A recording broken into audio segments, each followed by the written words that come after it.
What's up, YouTube? Welcome back. So we have a fun one today, guys. We're going to go over the top bodybuilding mistakes that I see on a daily basis. So if you see me glancing down, I do have a list in front of me today. I just don't want to miss anything. So let's go ahead and jump right into it. Mistake number one, and these are in no particular order, by the way. People not training hard enough. So we all know those people that go into the gym and do the bare minimum. It's almost like they just check a box. I don't know about you guys, but I actually want to make progress. When I go train, I think of it as a day to get better. So what's that actually look like? Does that mean every workout's going to be the Super Bowl? Absolutely not. You are not going to go in and just PR every day, every week, or hell, even every month for that matter at times. But you have to challenge yourself, guys. We all know those people that have been maybe going to the gym, your local gym for, say 2 to 5 years, and they look the exact same as when you met them. There are other contributing factors to that, but a big portion of that is going to be training intensity. I'd be willing to bet that they are, still using very similar weights to when they first started. And nothing's wrong with, using the same weight if it challenges you. But let's be honest, guys, you're going to get stronger typically as you progress. So with that being said, how intense do you need to train? Pretty damn intense. You have to stress the muscle out and cause muscle breakdown in order for it to rebuild and make itself bigger and stronger.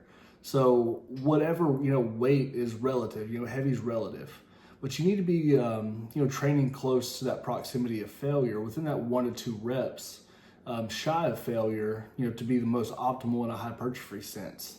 Anywhere from that, I want to say it's 8 to 30 rep range.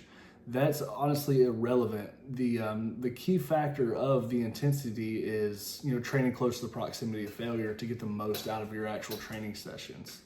So that's going to wrap up point number one. So let's go into mistake number two: not having a plan.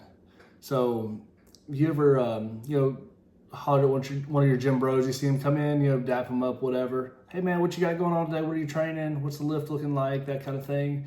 They say, I have no idea. I'm just gonna do what feels good, is a common one that I end up hearing.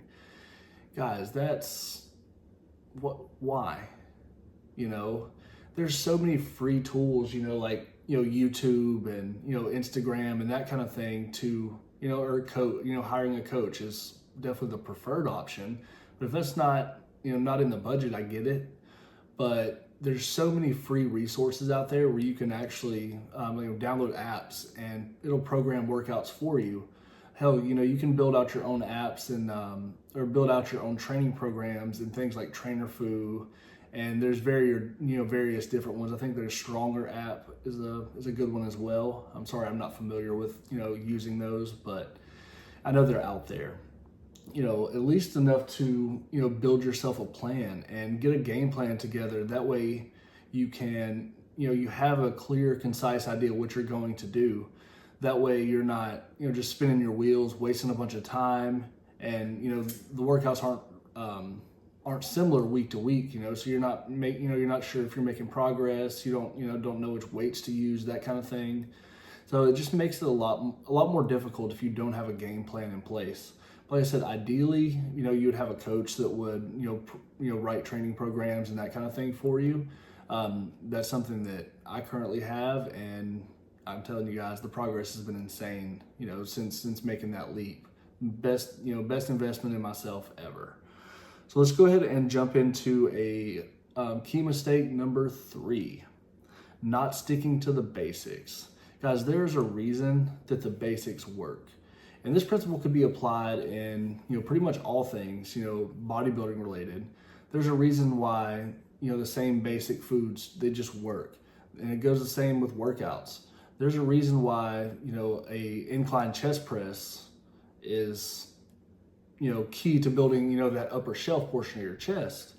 But and a squat is a great leg exercise, but some of that, you see some of these guys coming in and they're constantly doing, the new latest and greatest IG workouts, which there's nothing wrong with that. If that's what keeps you in the gym, that's what keeps you motivated, great.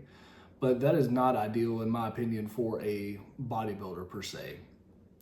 Just because, again, you can't track the progress, you can't, you can't keep, unless you're constantly doing the same Instagram workout, it's really hard to, keep the measurables, on track and actually see if you're making progress week to week. So that's definitely something to consider, guys, is sticking to the basics, especially if you're a beginner, your incline, dumbbell press, your squat, your RDL, your dumbbell row, your barbell row. Most importantly is finding those exercises that you connect very well with, and that's going to be, kind of build out your basics. What is, your go-tos, based off of connection type thing, more than just because Instagram says it needs to be a staple in your back day does not mean that it's a staple for you. So keep that in mind, guys, too. So this brings us to mistake number 5, not making nutrition a priority. Guys, this one honestly should be first on the list, but that is going to be what separates people that see results versus people who don't. Anybody can go in the gym with a plan, proper training intensity, a very well written, training program, and all the stuff and things. But if their nutrition is ass, or they're not eating enough food, or they're eating way too much food, or just their their macro breakdown is way off. They're eating 50 grams of protein every day, and say 300 grams of fat and 100 grams of carbs. That is certainly not optimal for a muscle building context. So making your nutrition a priority is going to be paramount to making results. It's just what it is, making gains. Your nutrition has to be a part of that.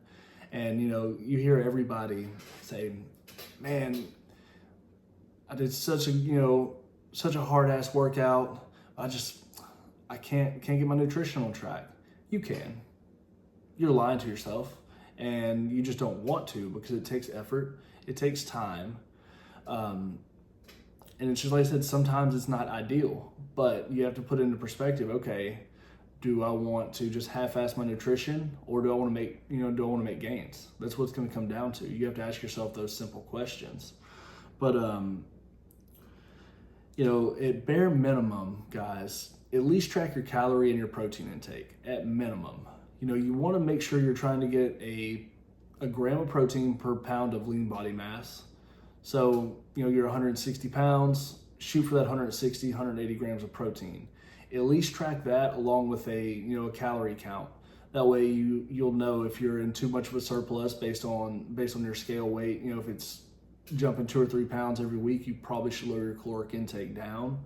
Or, if you're in a building phase and you're losing weight, so you should probably go ahead and bump your calories up at that point. But my suggestion is definitely going to be tracking macros. And what that allows you to do, guys, is have the freedom to, pick the quality food choices that you want. And it also keeps you where you can add some variety. If you want potatoes instead of rice, or beef instead of chicken, or fish instead of beef, or olive oil instead of peanut butter for your fat source, those kind of things. Tracking macros allows you to have that flexibility and still be able to hit your goals too, and lets you work some fun foods in there as needed to keep you sane. But this is not a video about macro tracking, but anyway, that's just something that I would strongly suggest. It's a plan that I'm on. I actually do contest preps that way and everything. So anyway, that brings us to mistake I see number 6. So it's going to be poor recovery habits. So guys, your nutrition kind of ties into poor recovery as well, because if you're not getting enough protein, you're not getting enough carbs to fuel your training sessions, you're not having enough protein in your system to to actually build muscle, you're not going to recover from these sessions that way either. And another thing that you guys need to think about too that's often overlooked is going to be sleep. Guys, sleep should honestly be your number one priority day. And sleep and nutrition should be your priority, especially from a recovery aspect. Your body doesn't heal. Your body doesn't actually build muscle when you're in the gym. You're in the gym to break down the muscle tissue. You're like when you actually go to sleep, that's when you're going to repair and recover from these training sessions, and that's when the gains are actually going to be made. So definitely make that kind of thing a priority as well. And another one I wanted to add in too, and something I personally need to be better about, is body work. So getting massages done, going to the chiropractor, getting adjustments done as needed, do grafting and scraping and cupping and those kind of things. Just, to maximize your body's capabilities, make sure everything is moving properly, everything's in alignment. Those are some things that definitely do not need to be overlooked. But anyway, let's bring us into our 7th and final point. Mistake number 7, not having a clear and concise goal along with a timeline. So what does that look like? Okay, so in maybe a year from now, you're wanting to compete in a local bodybuilding show. It makes it really easy, having that clear and concise goal. It makes it really easy to go, okay, I've got to stick to my macros, stick to my meal plan, whatever it may be, day in, day out, because I don't want to embarrass myself and look like a fat shit on stage in 6 months or a year, whatever it is. If you're still in the off season, you're working towards like, okay, I need to put on quality tissue to be competitive in the show I have next year. Or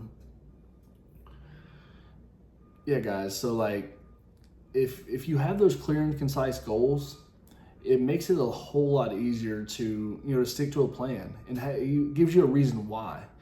Now when you get to the point, say you've competed and you're kind of in the position I'm in now, I'm currently 7 weeks post show, it can honestly get, when you get deeper into an off season, it's hard to remember that why sometimes, and it's hard to have that fuel to keep pushing and hitting your macros, hitting your meals every day, because that clear, concise goal is not on the horizon like a contest prep setting where in 6 months or 16 weeks or 4 weeks, whatever it is, that's coming up. You don't necessarily have that in the off season. So a good way to kind of spin that is having training goals. You want to get to 4 plates on the hack squat for 10, or you want to dumbbell press, the hundreds for 10 reps, or, just having different goals like that kind of set into place throughout your off season is going to really help. And it makes it to where, you still have goals, and it still, keeps you pushing and, keeps you motivated to go in and train hard. And it doesn't have to be, always have to be a contest prep. But anyway, guys, those are the 7, top mistakes that I see pretty regularly. Drop us a comment. Let me know if there's anything that you guys see in your gyms or see in the gym space that you think needs to be added to this list. So anyway, guys, I'm going to leave you guys here with that. So thank you guys for watching. So like, comment, subscribe, and also feel free to shoot me an email if you're interested in coaching as well. I do online coaching. So anyway, guys, that information will be in the video description. So y'all have a good night.